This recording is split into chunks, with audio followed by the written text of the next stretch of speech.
अस्सलामु अलैकुम my social media family. उम्मीद करती हूँ कि आप सब लोग हिफ्ज़-ओ अमान से होंगे, खुशबाश होंगे। तो जनाब, आज मैं अभी इस वक्त एज़ लाइव कर रही हूँ रात के वक्त, तकरीबन इस वक्त रात के 9 बज रहे हैं, और अब तक की जितनी भी 5 खबरें हैं, जो अब तक की लेटेस्ट खबरें हैं, वो सबसे पहले मैं आपकी खिदमत में लेकर एज़ लाइव हाजिर हो गई हूँ। तो आज मैंने आपको बताना है कि जो इस वक्त बहुत ज़्यादा मामला चल रहा है कि एचएसएन कॉलेज के अंदर जो प्रिंसिपल ने अपना इस्तीफ़ा जमा करवाया है, वो क्यों करवाया है और असल में उसके पीछे क्या कहानी निकली है, उसके बारे में आपको मैं बताऊंगी। इसके अलावा मुराद सईद को बहुत बड़ा रिलीफ मिल गया है, वो क्या रिलीफ मिला है उसके ऊपर बात करेंगे। मरियम नवाज और नवाज शरीफ ने विजिट किया है उस शख्स के घर में जिसकी अभी एक दिन पहले वो जो जाँ बहक हुआ है, जो जिसकी पतंग की डोर फिरने की वजह से उसके गले के ऊपर उसकी मौत हो गई थी, उसके बारे में भी आपको बताऊंगी। इसके अलावा शहबाज शरीफ जो हैं वो बहुत ही ज़्यादा गुस्से में दिखाई दे रहे हैं और उन्होंने ऑडिट का मशवरा दे दिया है। किस चीज़ के ऑडिट का मशवरा दिया है उसके ऊपर भी हम बात करेंगे। और इसके अलावा जो है वो मैंने आपको पाक ईरान के हवाले से भी एक खबर देनी है कि ईरानी माहीगीरों को बचाया है पाकिस्तानियों ने, ये क्या कहानी है, इसके ऊपर भी बात करेंगे। लेकिन सबसे पहले जो इस वक्त का टॉपिक है जी, हॉट इशू है, उसके ऊपर हम बात कर लेते हैं। जैसा कि आप लोग जानते हैं कि तकरीबन 4-5 घंटे से ये खबर जो है वो लगातार सर्कुलेट हो रही है कि एचएसएन जो कॉलेज के प्रिंसिपल हैं जी, उन्होंने इस्तीफ़ा दे दिया है। और उन्होंने इस्तीफ़ा इसलिए दिया है क्योंकि उनको लगा कि एचएसएन के अंदर रूल्स को तोड़ा जा रहा है। और जैसा कि आप लोग जानते हैं जनाब कि जो प्रिंसिपल का सारा मामला सामने आया है, उसकी जो असल कहानी है वो कुछ और निकली है। अब वो कहानी क्या निकली है वो मैं आपके सामने जो है वो रख देती हूँ। लेकिन इससे पहले तक यही कहानी सामने आ रही थी कि प्रिंसिपल ने कहा कि जी सारे रूल्स टूट चुके हैं और ये सारे मामलात हो चुके हैं और हम इस पे कॉम्प्रोमाइज़ नहीं करेंगे। और इशारा इस तरफ दिया गया कि जो गवर्नर हैं उनके बच्चे एचएसएन के अंदर पढ़ते थे और उनकी मिसेज ने उनकी जो फीस है वो माफ़ करवा ली थी, जिसके बाद जो है ये सवालात पैदा होने लगे थे कि जनाब ऐसा क्या हुआ कि गवर्नर जो है वो इतना पैसा कमाने के बावजूद अपने बच्चों की फीसेस को माफ़ करवा रहे हैं, और ये मामला क्या है। असल में मैं आपको पूरा जो कहानी है वो आपको बताती हूँ कि अहद चीमा जो है उनके बेटे की फ़ीस मुआफ़ी और एचएसएन कॉलेज के प्रिंसिपल के इस्तीफ़े के मामले के ऊपर गवर्नर पंजाब जो है उन्होंने अपना रद्द-ए-अमल फाइनली दे दिया है। गवर्नर पंजाब है जी हमारे बलीगुर रहमान, उन्होंने कहा कि अहद चीमा मुलाजमत की वजह से 1 साल से इस्लामाबाद में तैनात थे। अहद चीमा के बच्चे एचएसएन में नहीं जा रहे थे, यानी लाहौर का जो एचएसएन है वहां पर वो नहीं जा रहे थे क्योंकि अहद चीमा खुद 1 साल से इस्लामाबाद के अंदर जो है वो रह रहे थे। गवर्नर पंजाब ने कहा कि जो क्लासेस उनके बच्चों ने नहीं ली थी उनकी फ़ीस माफ़ करवाने की दरख्वास्त दी थी, क्योंकि वो पिछले 1-1.5 साल से जो है वो नहीं जा रहे थे एचएसएन कॉलेज के स्कूल के अंदर। एचएसएन कॉलेज के जो प्रिंसिपल हैं उनके इस्तीफ़े के मामले के ऊपर गवर्नर पंजाब का कहना था कि अगस्त 2024 में प्रिंसिपल का इस्तीफ़ा काबिल अमल हो जाना था। प्रिंसिपल एचएसएन कॉलेज 40 लाख रुपए तनख्वाह वसूल कर रहे थे। ये क्या बात है, ज़रा मैं आपको इसको एलैबोरेट करती हूँ। असल में बताया जा रहा है कि जो प्रिंसिपल हैं जिन्होंने इस्तीफा दिया है, ये बहाना बनाकर कि उनके बच्चे पढ़ रहे थे वहां पर और जी उन्होंने फीस माफी करवा दी और क्योंकि यहाँ पे रूल्स तोड़े जा रहे हैं तो मैं बर्दाश्त नहीं कर सकता और मैं इस्तीफा दे रहा हूँ। असल में कहानी ये निकली है कि वो 40 लाख रुपए बतौर प्रिंसिपल उस कॉलेज की फीस वसूल करते थे और अब उन्होंने अगले महीने वैसे भी रिटायर हो जाना था। उनके खिलाफ काफ़ी ज़्यादा बेज़ाब्तगियों की शिकायत थी और इसके अलावा बताया जा रहा है कि वो 1 साल में 100 यानी 100 के करीब छुट्टियां कर चुके थे।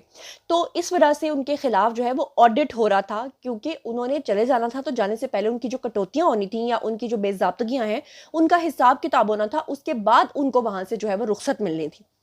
तो उन्होंने सियासी तौर पे ये सोचा कि मैं ये एक गेम प्ले करता हूँ कि बजाय इसके कि मुझे कोई निकाले, मैं ये बहाना बना लेता हूँ कि मुझे निकाला गया, यानी कि मैं इस्तीफा दे रहा हूँ क्योंकि यहाँ पर बेज़ाब्तगियाँ हो रही हैं। गवर्नर पंजाब ने ये भी कहा कि 40 लाख रुपए तनख्वाह वसूल करने का ऑडिट जो है वो अब शुरू कर दिया गया है। उन्होंने मजीद कहा कि प्रिंसिपल एचएसएन कॉलेज 1 साल में 100 से ज़ायद छुट्टियां करते हैं। इंक्वायरी से बचने के लिए उन्होंने जो है ये इल्ज़ाम जो है वो उनके ऊपर लगा दिया है, जो कि इंतहाई बुरी बात है। यानी इसका मतलब तो ये हुआ कि कोई भी किसी के ऊपर कभी भी खड़ा होकर कहीं पर भी इल्ज़ाम लगा सकता है। वो मुझे इल्ज़ामात से याद आया कि वो एक साहब हुआ करते थे ना जिनका नाम मुराद सईद था जो कहा करते थे कि जब कान आएगी 200 अरब लाएगी, फिर वो खुद भाग गई, अब उसको रिलीफ मिल गई। क्या कहानी है? कहानी ये है कि एपेलेट ट्रिब्यूनल ने सेनेट इंतखाबात के लिए मुराद सईद जैसे क्रिमिनल को, जो इस वक्त भागा हुआ है, 9 मई के वाकयात में इन्वॉल्व है, अच्छा शरीफ का लैपटॉप उसके पास है, कत्ल के सारे मुहर्रिकात के अंदर उसका अहम किरदार है, ऐसे शख्स को अहल करार दे दिया है। अच्छा आगे कहानी सुनिए।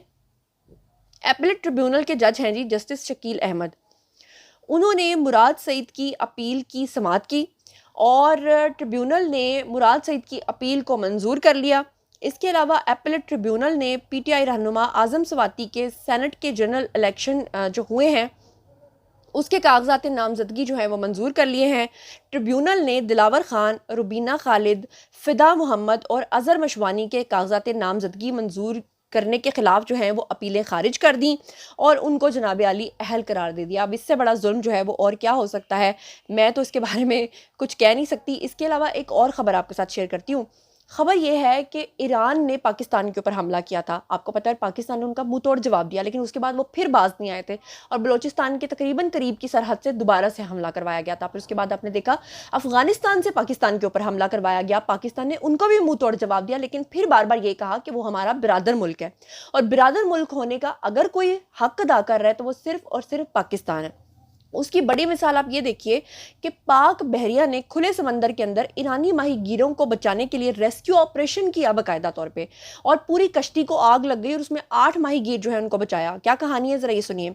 ISPR ने आज अपना एक पैगाम जो है वो जारी किया, उसमें उन्होंने कहा कि पाक बहरिया के जहाज़ ने समंदर में ईरानी माहीगीरों के हंगामी कॉल को बर वक्त मॉनिटर किया, क्योंकि ये लोग जो फंस गए थे इन्होंने कॉल किया और पाक बहरिया के जहाज़ ने खुले समंदर में लगी आग, जो ईरानी कश्ती के माहीगीर थे 8 उनको बचा लिया और कश्ती में लगी आग बुझाने में भी अपना किरदार अदा किया। ISPR का कहना है कि बर वक्त और कामयाब रेस्क्यू ऑपरेशन के बाद जो है वो तमाम लोगों को बचा लिया गया और बहरिया की समंदर में हर किस्म की सूरत हाल से निपटने की का अमली नमूना है।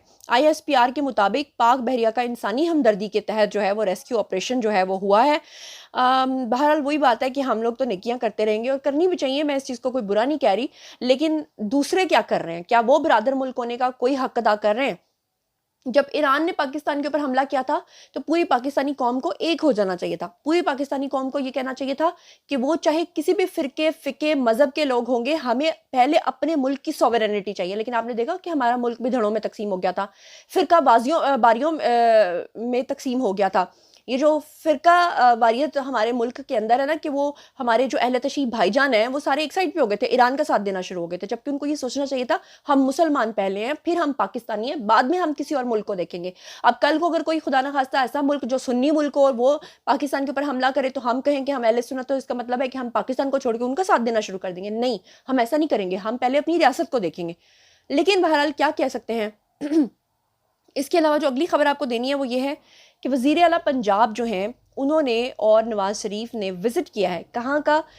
आपको पता है कि जो एक दिन पहले शख्स की जो जाँ बहक हो गया, जिसकी जान चली गई गले में डोर फिरने से, और उसकी ईद के तीसरे दिन जो है वो शादी भी थी।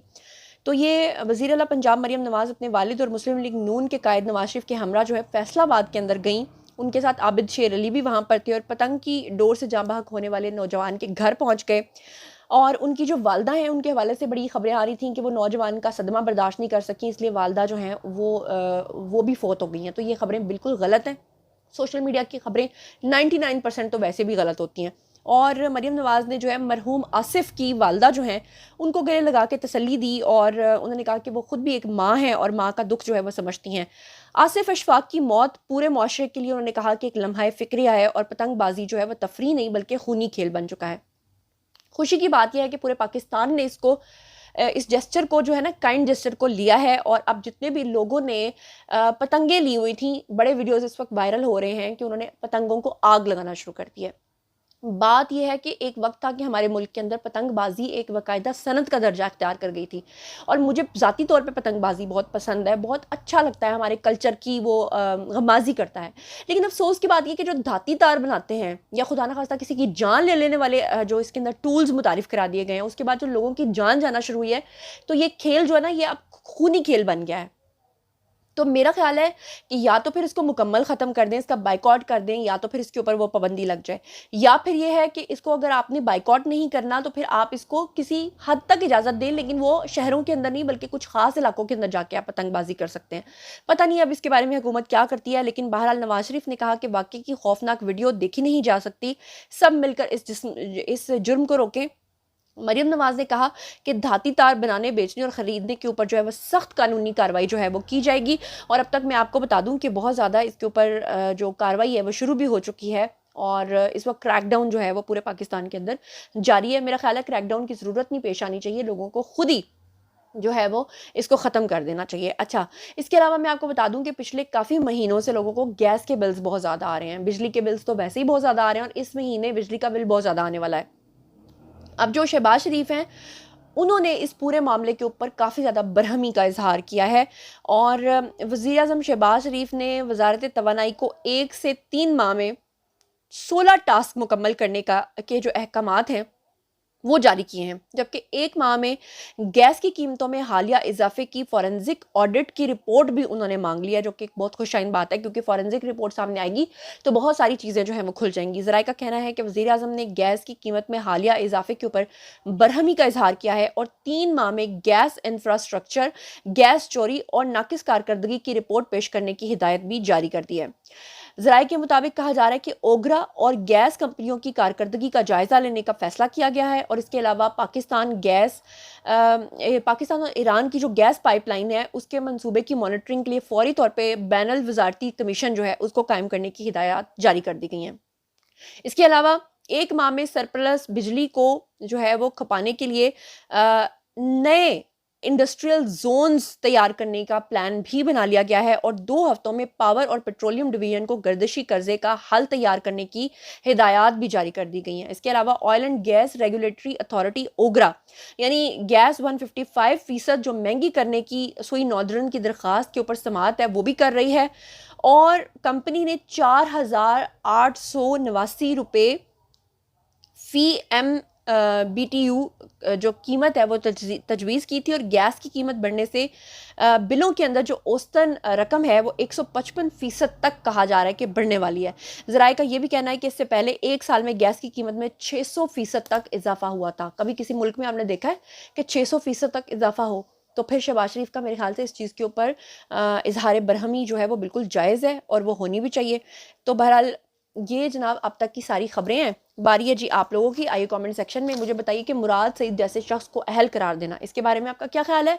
اور پاکستان کا ایران کے ساتھ برادرانہ تعلقات کو نبھاتے ہوئے ان کے ماہی گیروں کو بچانا، آپ اس کو کیسے لیتے ہیں؟ اور مریم نواز اور نواز شریف کا پتنگ کی ڈور سے جاں بحق ہونے والے شخص کے گھر پہ جانا اور لوگوں کا تقابلی جائزہ لینا، کہ لوگ اب اس بات کے اوپر تنقید کر رہے ہیں کہ عمران خان کے سامنے تو ہزارہ کے لوگ اپنی میتیں لے کر بیٹھے رہے تھے، لیکن عمران خان نے کہا تھا کہ یہ مجھے بلیک میل کرنا چاہتے ہیں، میں نہیں جاؤں گا۔ سانحہ ساہیوال بھی آپ کے سامنے عمران خان کے دور میں ہوا، عمران خان کبھی نہیں جاتے تھے، خاص طور پہ عمران خان نے یہ بات کی قسم کھائی ہوئی ہے کہ وہ کسی کے جنازے پہ نہیں جاتے، یہاں تک کہ آپ کے ڈاکٹر عبد القدیر خان کی ڈیتھ ہوئی وہ نہیں گئے، ان کے دوست نعیم الحق کی ڈیتھ ہوئی وہ نہیں گئے ان کے جنازے کے اوپر، ڈاکٹر عبد القدیر خان اس دنیا سے چلے گئے، عبدالستار عیدی اس دنیا سے چلے گئے، عمران خان ان کی قبروں کے اوپر بھی میرے خیال سے نہیں گئے، یا پتہ نہیں وہ قبر کے اوپر شاید چلے گئے ہوں، لیکن نماز جنازہ میں شرکت نہیں کرتے۔ بہرحال نماز جنازہ میں شرکت نہیں کرتے، اس کے لوگ اور بھی کچھ وجوہات بتاتے ہیں، لیکن آپ اس بارے میں کیا سوچتے ہیں یہ بھی بتائیے۔ اور شہباز شریف جو اس وقت بہت زیادہ سیخ پا ہیں قیمتوں کے بڑھنے کے اوپر، اس کے بارے میں آپ کا کیا خیال ہے؟ اور ایچ ایس این کالج کی انکوائری کے بعد جو اصل معاملہ سامنے آیا ہے اس کے بارے میں آپ کا کیا خیال ہے؟ ان تمام چیزوں کے بارے میں آپ جو کچھ بھی سوچتے سمجھتے ہیں شیئر کیجیے، پرسنلی جواب دوں گی۔ مزید خبریں، ولاگز، انٹرویوز اور سیاسی تجزیے جاننے کے لیے میرے ساتھ کنیکٹڈ رہنا ہرگز مت بھولیے گا۔ چینل کو سبسکرائب کر لیجیے گا، اپنا بہت بہت خیال رکھیے گا۔